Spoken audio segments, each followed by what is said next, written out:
Hello, this is Sonja from my happy space. Welcome back at my channel. Today I'm going to do prompt number 24 and 25, which is paint splatters and peaceful. I decided to do it on that page. I want to hide the embroidery stitch.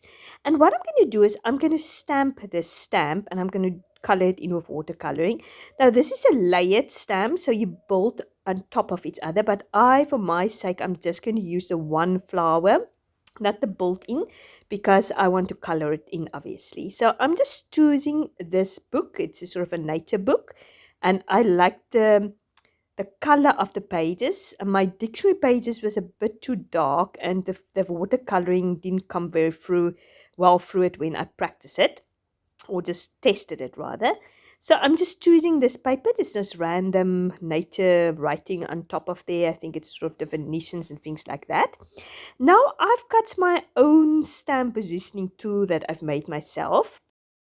I've just used a clipboard and then I connected a clear table or plate mat on next to it, and I just connected with some strong sellotape or tape just to be able to flip it over, and I think it works perfectly well. So if you are in the market for a positioning tool but you can't afford it, I really recommend you do something like that. It works perfectly.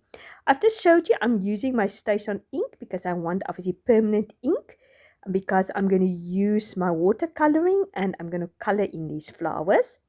So I'm just pressing it nice and hard. It was a bit complicated for me in the beginning to figure out how I must position these stamps so I can get it at the same place. I don't know, my brain is not always very good with dimensional things. So yeah, I was backwards and forwards. I made a few mistakes. I constantly put the stamp the wrong way on, and then yeah, but I cut a few things out. But yeah, I'm just playing around and see how it turns out. Now I'm actually just putting a piece of paper over that to mask it, because I wanted to hide that one bit of the stem. I won't say everything was 100% successful, but it worked at the end.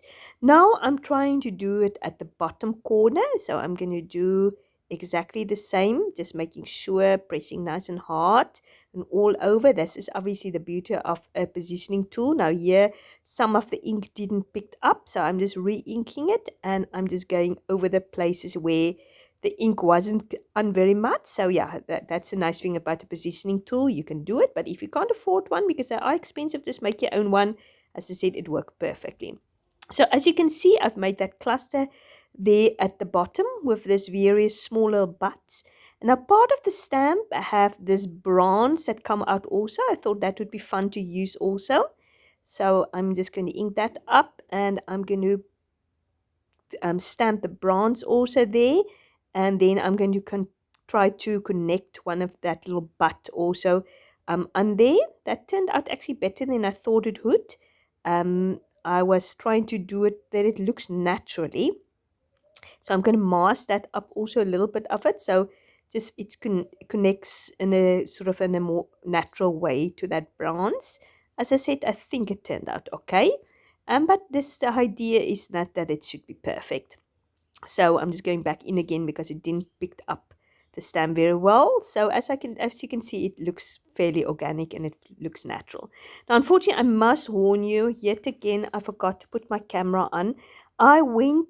You can see me color in with the watercoloring. I'm going to explain to you now what I've done. I've just used different colors. This is my Munio paint set, and this is, I think, the permanent rose color in it. So I'm just going in with the colors, and I'm doing different deep darkness, more dark in the middle. Later you will see me going in with purple just to create some dimension, otherwise it's very flat.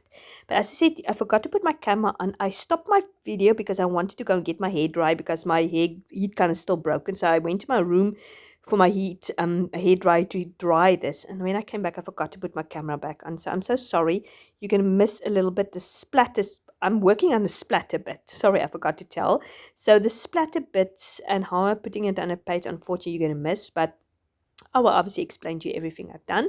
As you can see, I'm just going in with the green, with the bronzes. This is just a very faint brown green. I actually want to get myself a more vibrant green also. more maybe hooker's green or something like that.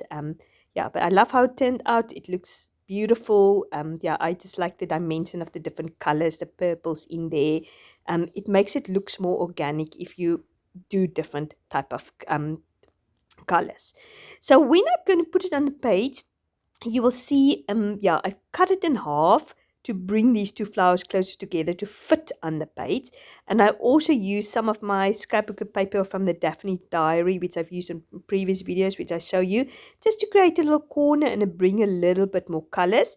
And my splatters, I've just used black to splatter, and it turned out actually for once beautifully. So I'm so sad you've missed that. I just want to apologize for that. And when I show you the picture again, you will see that I've put some butterflies also on there. It was just a stamp I had in my stash. So I'm obviously using my alpha letters to put paint splatters on there and prompt number 24. And I'm just going to use this pink Versify ink or this pink permanent ink to etch the paint splatters because it was sort of melting into the background. And I think it's easy if you've got flimsy paper to do the etches like that than using your dauber to go around it, because if the paper is very flimsy, it's difficult to use it. Now I'm going to use this a foundation page which I've set up in my previous video, and I'm going to use this beautiful stamp set from Rosie Design or Rosie Studio rather, and it is this cute stamp with this glass jar and butterflies and cats. And cats is always to me a picture of peaceful. They're always so peaceful, they always sleep, nothing really hurries them, they're totally in control of life. Anyway, so that's why I wanted to use it, and I love how that turned out. So I'm just stamping it on white watercoloring paper or sort of cream watercoloring paper. So I've decided to do that because obviously I'm going to put it on this background, which is part of my foundation pages, which I've made when I set up my journal. If you'd like to see that video, I'll link it down below or here also at the top. So in one hand, I think it was a bit unnecessary having these foundation pages because it limits me a little bit. But on the other hand, it also forced me to be creative and to make me think how I can use these foundation pages. So obviously I'm keeping it white because this foundation page is almost like a quilt. I wanted to mimic a quilt. I had all these square pieces of pattern paper and I put it there, and I used faux stitching over it. So I thought the best thing to do is just to put it on top of each other. And I think it's a peaceful environment, our homes, and a beautiful quilt and a jar with butterflies and a cat. And this to me is a nice peaceful just scene. Maybe the page is a little bit busy at the back, but it doesn't matter. It just creates a peaceful scene to me, looking at cats and butterflies and a nice comfortable quilt. Anyway, thank you very much for watching. I really appreciate it. If you like this video, please give it a like. I'd appreciate it. And if you haven't subscribed to my channel, please do so. And yeah, we are heading into the home stretch of this Junk Journal July. There's a few more videos to go. It was a challenge to keep up with it, but I'm very glad I did. And yeah, thank you very much for everybody, all my new subscribers. I really appreciate you coming along for the journey. And yeah, God willing, I'll speak to you in 2 days' time. Lots of love. Bye-bye.